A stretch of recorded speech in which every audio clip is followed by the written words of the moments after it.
Meskipun Rosa sebenarnya ragu siapa yang telah mengiriminya paket, tapi dia tetap memakai gaun tersebut.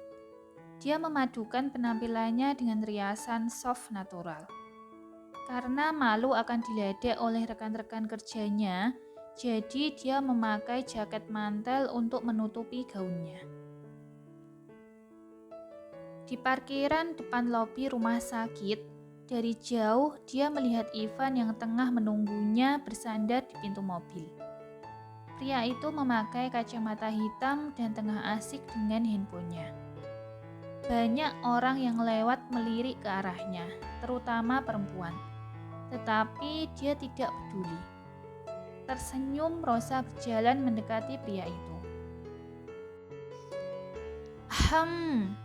Jadi Anda yang telah mengirim paket untuk saya, Kapten Wisnu. Kata-katanya membuat Ivan kaget dan menoleh ke arahnya. Membuka kacamata hitamnya, mata pria tersebut tertuju pada gaun dan cara dia berdandan. Meskipun ditutupi oleh mantel yang tidak dikaitkan kancingnya, tapi dia bisa melihat Rosa sangat cantik dengan gaun itu. Rosa memiringkan kepalanya sedikit ketika dia melihat bagaimana Ivan berubah menjadi batu menatapnya. Apa aku secantik itu? Dia tersenyum padanya. Ivan kembali tersadar dan ia membisikkan sesuatu di telinga gadis itu. Penampilanmu hampir membuatku ingin menguncimu di rumah sepanjang hari. Dia kemudian tersenyum. Kata-katanya barusan membuat Rosa tersipu malu. Ayo kita pergi. Seperti biasa, Ivan membukakan pintu mobil untuknya sebelum duduk di balik kemudi. Awalnya pria itu membawanya makan di restoran sebelum mereka pergi ke hanggar. Lagi-lagi di sini Rosa mengernyitkan alisnya. Tenang Nona Rosa, ini adalah pesawat milikku dan aku telah mengantongi sertifikat untuk menerbangkannya. Ia kemudian membantu gadis tersebut memakai headset aviationnya dan membantunya duduk di samping kemudi. Setelah dia mengikat sabuk pengamannya dan menyalakan mesin, Rosa mencondongkan tubuhnya ke depan. Ia terlihat sangat gugup. Biasanya bila dia bepergian dengan pesawat, ada pilot pribadi yang sudah dipercayainya. Tapi kali ini adalah Ivan yang mengemudikan sendiri. Ini adalah pengalaman pertama baginya. Kita pergi. Kamu akan tahu nanti. Tidak bertanya lagi, dia bersandar di kursi berusaha tetap tenang. Pesawat ini kecil dan nyaman. Hanya ada mereka berdua di dalam pesawat. Pemandangannya juga luar biasa.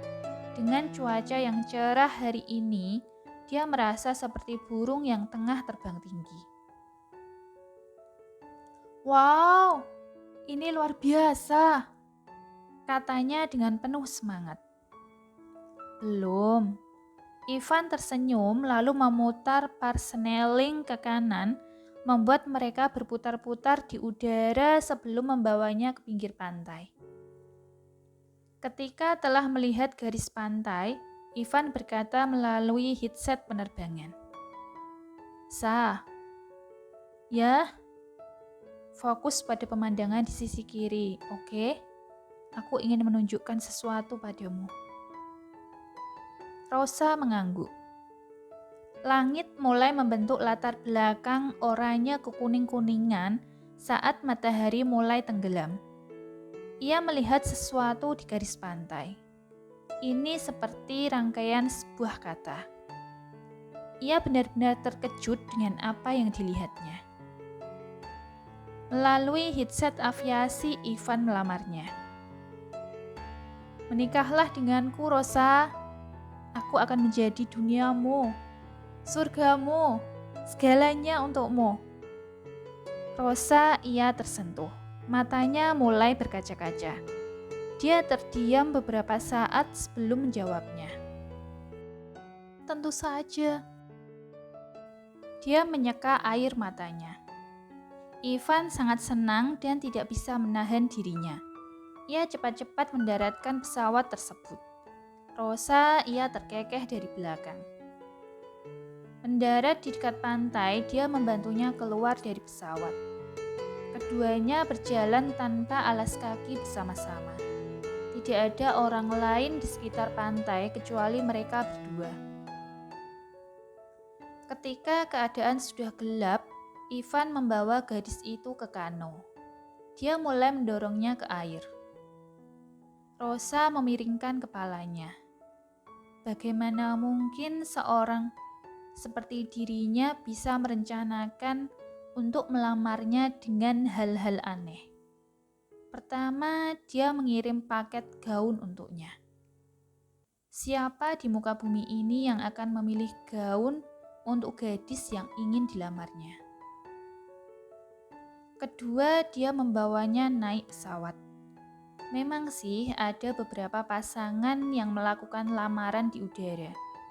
Tapi itu hanya untuk melihat pemandangan atau duduk santai bersama.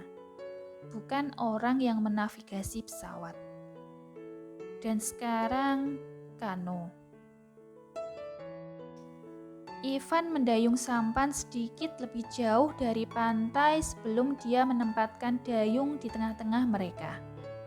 Di bawah cahaya rembulan yang bersinar terang, Ivan memandangnya dengan penuh kasih. Apa kamu tahu mengapa aku membawamu ke sini? Dia bertanya. Rosa mengerutkan keningnya. Ivan, pria itu tertawa terbahak-bahak. Untuk apa? Kamu benar-benar lucu, Sa. Jadi bukan itu.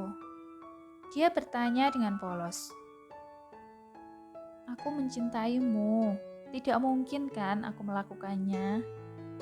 Ivan menghentikan kata-katanya sebentar. Apa kamu ingat kapan pertama kali kita bertemu? Dia bertanya dengan nada serius. Rosa mengangguk. Apa kamu mengira ketika menemukanku di laut saat aku terluka? Gadis itu mengangguk sekali lagi. Salah, Sa. Aku pertama kali bertemu denganmu di resort di Pantai Anyer. Kamu menabrakku di depan lift. Rosa mulai memundurkan ingatannya ke waktu yang dia sebutkan. Oh, jadi kamu pria itu? Dia menunjuk jarinya di depan Ivan. Benar. Ia mengangguk. Dan pertemuan yang kedua di Santorini. Lagi-lagi kamu menyenggolku. Atau jangan-jangan kamu memang sudah mengincarku dari lama. Ih, apa sih maksudmu? Kembali Rosa terkesiap ketika dia mengingatnya. Iya, mereka pernah bertemu ketika sedang liburan di Yunani beberapa tahun yang lalu. Ivan terkekeh melihat reaksi kesalnya. Dan yang ketiga kalinya saat kamu menyelamatkanku malam itu. Aku senang bisa bertemu lagi denganmu dan jatuh cinta padamu. Kalau kamu perhatikan, titik pertemuan kita selalu di dekat pantai kan? Makanya aku memilih lokasi ini untuk melamarmu. Aku ingin kamu bersamaku selamanya, Sa. Di dunia dan akhirat. Terima kasih, kamu telah bersedia menjadi istriku. Ia menatap matanya dalam-dalam. Bum, bum, bum. Kembang api mulai memenuhi langit malam. Keduanya menikmati pemandangan yang menakjubkan di tengah laut.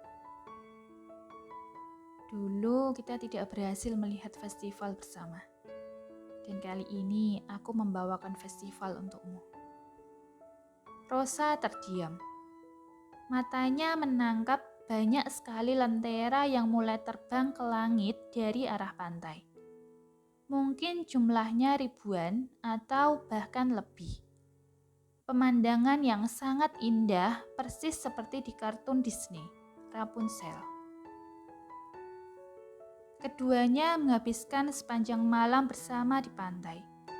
Ivan membuat api unggun yang tidak jauh dari mereka. Dia dan Rosa berbaring di tanah memandangi bintang-bintang. Gadis itu menggunakan lengannya sebagai bantal. Mereka berbicara banyak hal dan lebih terbuka satu sama lain sampai tertidur.